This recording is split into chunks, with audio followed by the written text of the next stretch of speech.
لهری معفرین والاتی جن آ کرد به ناو نعمت بهجت شیخو یا جگنده قبه یگری دایی باجاروک راجو کود جانی بو لسر دستن هیزن داگرکری و ترکیه جانی خواهج دستو دوی درباره ده مالپر عفرین پاس بلاف کرد والاتی کرد نعمت شیخو یا 32 سالی به تهمت و تقین عفرین یا 11 دهان ده 1021 ده هاتا گرتن دبن îşkence و lêdanê de kubxwe nexweş û dicanî bû jiyana xwe ji dest dide. Têzanîn Nehmet Şêxo ji gundê Dimilyo yê girêdayî bajaroka Mobeto 12 dehan 2021 de bi mebesta seredan û bijîş di heman roja teqîna Efrînê de diçe bajêr ew û hevserê wê û di ciwanên din ji heman gundî bi mebesta çareseriya wê diçin Efrînê. Piştre dewriyekî milîsên eşşorta el-eskeriyê diçin norîngeha Diktor Abdüselam û wê bi tuhmeta teqîna heman rojê ya li Efrînê digirin. لگور جدارو بوری ملیسن الشرطه العسکریه او و سه کسین پیره دبن بارگاه خو داکو گوتنین وان ور بگرن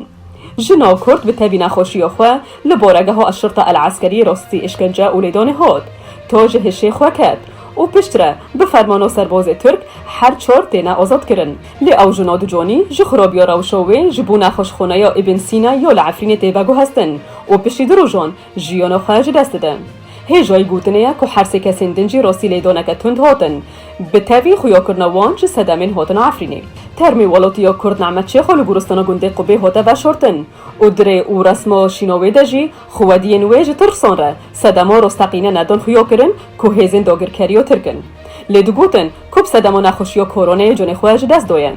دبویره کدنده دست یاسایی یا کردی لسر و پلخواه یا فیسبوک بلاف کرد که پارزر عبدالرحمن ابراهیم کره حما جگنده چقلی جمعه یه گریدای باجاروکا جندرسه و ولاتی جمیل حما ناسکری به ابودلو جگنده چوبانا یه گریدای باجاروکا جندرسه سربست هاتن بردان همان جدری داخیان که هر دو گرتی پشتی ساله که جراواندنوان جالیه چتاین داگرکری و ترکیه به و گرتنوان ده زندان استخبارات ترکیه و چتاین ویده هاتن بردان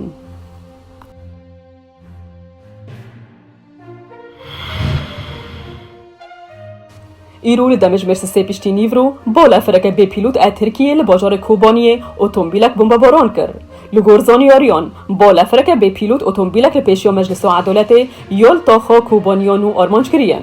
Di encamê de qurbanî hene lê taniha ne nasnameyên wan û ne jî hejmarên wan nehatine eşkere kirin. Di derbarê vê êrişê de taniha ti aliyên berpirsiyar ti daxuyanî nedane. تیزانین کد 25 ششان ده 2020 ده بالافرeke bêpîlot ê Tirkiyê gundê Helêncê yê girêdayî bajarê Kobaniyê bombebaran kiribû û di encamê de sê jin bibûn qurbanî. Roja çarşemê li Dimeshqê paytexta Sûriyê di encama teqîna bombeyên çandî de otobûseke leşkerî yê girêdayî artêşa Sûriyê bi kêmî 14 kesan canê xwe ji dest dan. Di dîmenan de xuyabû ku tîmên hewarçûnê li cihê teqînê ji bo alîkariya birîndaran amade bibûn. Çavkaniyên herêmî gotin dema otobûs dibin pira serokkomariyê ya li paytextê re derbas dibû otobûs bû armanca di bombeyên çandî ku li kêleka rê hatibûn bicih kirin. Ji aliyeke din de yekîneyên endezyariyên artêşa Sûriyê karîbûn bombeya sêyemîn pûç bikin û li gor encamên seretayî 14 kes hatine kuştin û 3 kesên din jî birîndar bûne û rewşa wan dijwar e. Xebatkarên rizgarkirinê jî alîkariya nişte cihên deverê dikirin da ku cihê êrişê paqij bikin û otobûsa mezin av şewitî dûr bixin. Taniha jî hîn ti aliyan berpirsiyariya vê hêrîşê li xwe negirtine.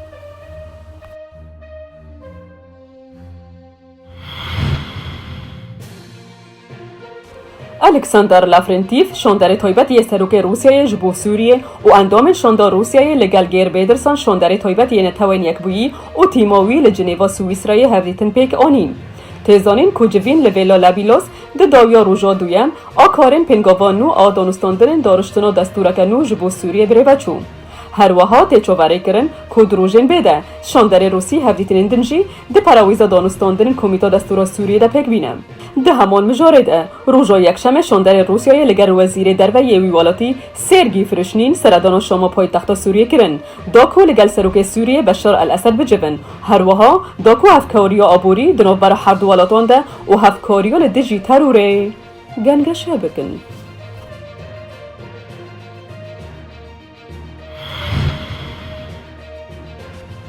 ده روژا سه شمی به مبستا پروتست کردن انجام هلبجارتنا پارلمانتویا عراق بسدان کس جالیگرین حشد شعبی لمیدان الحسین لبغداد پایتخت کن بون هر وهاد دیمن خوابشاندان ده دردکوه که خوابشاندر آلین امریکی و اسرائیلی بن پیدکن و درشمن لدجوان هر دو ولاتان بلندکن ددمکیده هیزک زور پلیسانجی لمیدان آمده بون لگور انجام سرطایی ین هلبجارتنی فراکسیونا الصدری یکم بو و ریجایا 73 کرسی ج 329 کرسیین پارلمان بدست خسته بون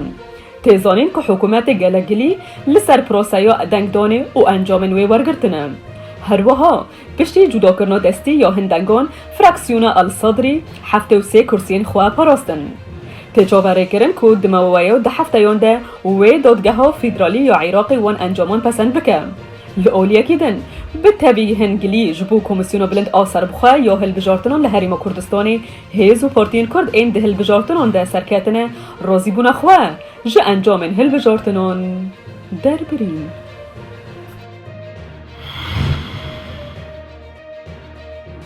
لبارگه ها سرکی یا UN لنیویورک امریکی راشا اسرائیل و فلسطینی و چاره سریا هر دو دولتان هوده گنگشه کرن دوی درباره ده تار وینسلند ریک خری نونتویی تایبت به پیوژوی آشتیه لروشالات و نوین هشیاری دا انجمن اولهیه جبردوانبون ناکوکین اسرائیل فلسطینی و تکسکر گود تو پیشکتنین رستقین جه چاره سریا هر دو دولتان را توننم وینسلند هر وها دریا ویدیو را دو کنفرانس که روزنامه‌وانی ده گود اف پیشنهادات و سیاسی دهلک و آلوزی زده ببن سقمگیری چه نبه و بیزاری چه ببن و وها گود ام ایدی نکارن جه کریزه که در واسی کریزه که دن ببن ریک خری نتوانی یک بویی تکسکر که پلان اسرائیلی ین کل گروان ده در دورا 3500 یکینه ین نشته جهبونه لضفه غربیه وارن آوا کرن دجمنتیه زده دکن نافوری هر وها شروع وکر و گود ایدی پیوسته که حکومت اسرائیلی و دستلات فلسطینی و جواکان دولتی با آوایی که برفره گاونه هفسنگ با بیجن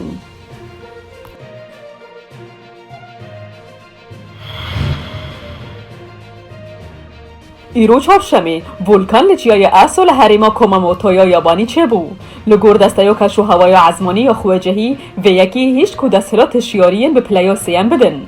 دستایو کشو هوای عزمانی خلق آگاه دار کرد که او نزدیکی جهه ولکانی نبن هشیاری جبو باجار اسو باجارو که تکماری و گنده مینامی هاتن داین تیزانین که هشیارین به پلیای سیم لیابانه و وک پلیای سیم لسر پیورو هر 5 پلیون دیناسین